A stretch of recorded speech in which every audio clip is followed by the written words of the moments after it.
Flashback, Episode 60, Sacrificial Chambers and the Tapestry and Crown of Bael.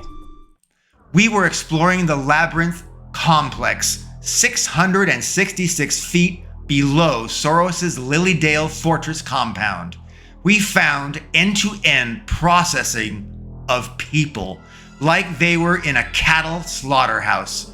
The cult factory of doom.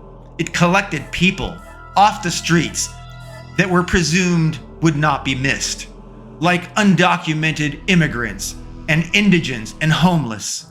They sold people into prostitution. They tested experimental drugs on them.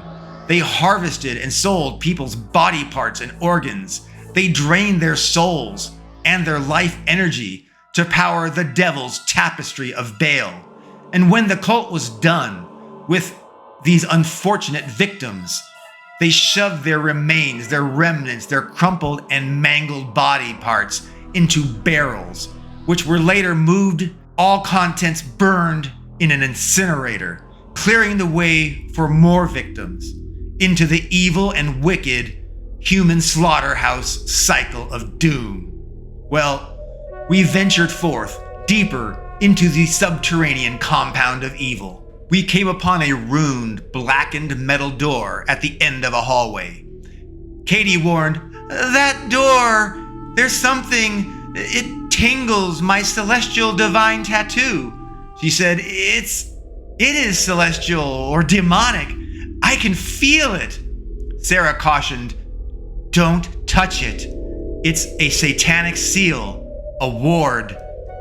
She furthered, "Without the password or incantation, it will channel hellfire onto and into anyone foolish enough to touch the lock or touch the door that it protects."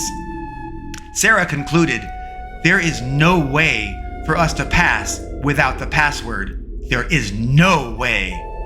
Well, I smiled and I pulled the flaming dagger from its sheath, and I cut a new doorway 5 feet from the demon-sealed, protected metal door. I chuckled. We should have realized how useful this dagger was all along. Bob laughed. "I need me one of those." He added, "But they don't sell them where I shop." Sarah entered the newly cut, open doorway first, and Taylor followed her behind into the room. Sarah gasped, and she said, "It's an assembly line sacrificial chamber." She said, "It really is a factory to rip limbs, life, and souls from as many people as possible in the shortest periods of time." Taylor condemned, "They are literally running a factory of slaughter and evil right here in the United States of America." Taylor looked around and queried, "Does anyone see Bael's crown? I sure hope it's down here. If these are sacrificial altars, shouldn't the devil's soul-draining crown be somewhere nearby?" she surmised. Remarkably, unlike every other room that we had seen, there was no one inside the sacrificial chamber. Without finding the crown of Bael, we carried on, exploring the hellish fortress underworld. We came upon yet another door, a black door. As before, Sarah and Bob flanked the door, and Katie fell back and guarded the rear. Taylor kicked and then bashed open the black door, and she dashed inside. The room was lit with a green hue. Strips and scraps of cloth were strewn all over the floor, and skulls literally filled the room. Standing vertically, suspended by invisible forces, stood a green tapestry cloth. There were cloths on the walls here and there, with skulls attached and woven throughout them. We found, behold, the tapestry of Bael. Sarah declared, "We must destroy it! We must destroy the tapestry of Bael!" She looked at me and asked, "Rick, please use the dagger! Burn it!" she screamed with hateful vengeance. "Burn the tapestry!" Well, amidst that emotion, Bob just walked up holding an ornate box. Inside that box was the devil's soul-draining crown of Bael. We had done it.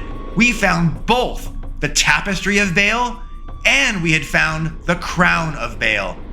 I raised the dagger, pulling it from its scabbard, and flames roared, raising the freezing room temperature to a, well, still cold, but not bone-biting frigid anymore.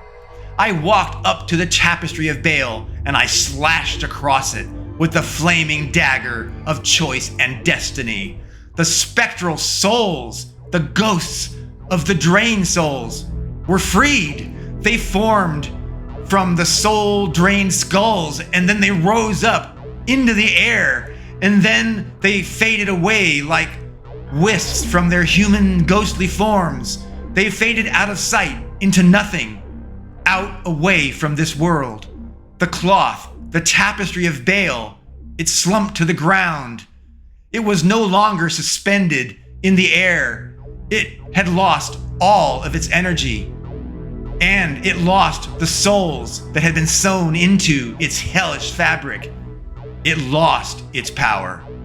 We had destroyed the tapestry of Bael, and we had obtained the soul-draining crown of Bael. Now, we just had to escape this complex of horrors.